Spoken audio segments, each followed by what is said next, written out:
எல்லா நல்லுள்ளங்களுக்கும் லேண்ட்செல் தூத்துக்குடி மற்றும் திருநெல்வேலி யூடியூப் சேனலின் இனிய வணக்கம். இன்றைக்கி நம்ம பார்க்க போகுது தூத்துக்குடி டிமார்ட்டுக்கு எதிரில் உள்ள ஹவுசிங் போர்டில் அமைஞ்சிருக்கிற வீடு 2BHK தெற்கு பார்த்து அமைஞ்சிருக்குது. பாருங்கள், நல்ல உயரமான பேஸ்மெண்ட் போட்டு அமைச்சிருக்கிறாங்க. முகப்பிலேயே சம்போடு அமைச்சிருக்கிறாங்க.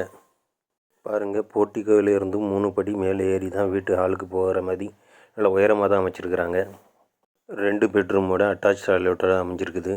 பாருங்கள், இன்டீரியர் ஒர்க்கும் நல்ல கபோர்டு ஒர்க்கும் அமைச்சிருக்கிறாங்க. 1.8 சென்ட்லேயும் பில்டப் ஏரியா அமைஞ்சிருக்குது. பாருங்கள், கிச்சனும் நல்லா ஸ்பேசியஸாக அமைஞ்சிருக்குது. கபோர்டு ஒர்க்கெலாம் போட்டு வச்சுருக்குறாங்க. கிச்சனுக்கு வெளிப்பக்கம் இடம் இருக்குது. அதில் வாஷ் பேஷன் மாதிரி அமைச்சிக்கலாம். எல்லா அறைகளிலுமே பால் சீலிங் மெனக்கட்டு செஞ்சுருக்கிறாங்க. இன்னும் ஒரு வாரத்தில் டச்சப் வேலைலாம் முடிஞ்சிடும். உடனே பால் காய்ச்சி குடியேறிடலாம். இந்த வீட்டின் உரிமையாளர் மார்க்கெட் ரேட்டுக்கு சமமான விலையை தான் சொல்கிறாங்க. 52 லட்சம் சொல்கிறாங்க, பேசிக்கலாம். இந்த இடம் வீடு பிடிச்சிருந்தா உடனே கால் பண்ணுங்கள். மேலும் விவரங்கள் தேவைப்பட்டாலும் கால் பண்ணி கேட்டுக்கோங்க. அதன் விவரங்களை தரேன். இதுபோல் உங்கள் வீட்டு மனைகளையும் விளம்பரப்படுத்தினால் கால் பண்ணுங்கள். உங்கள் வீட்டுக்கே வந்து வீடியோ போய் தரேன். நன்றி, வணக்கம்.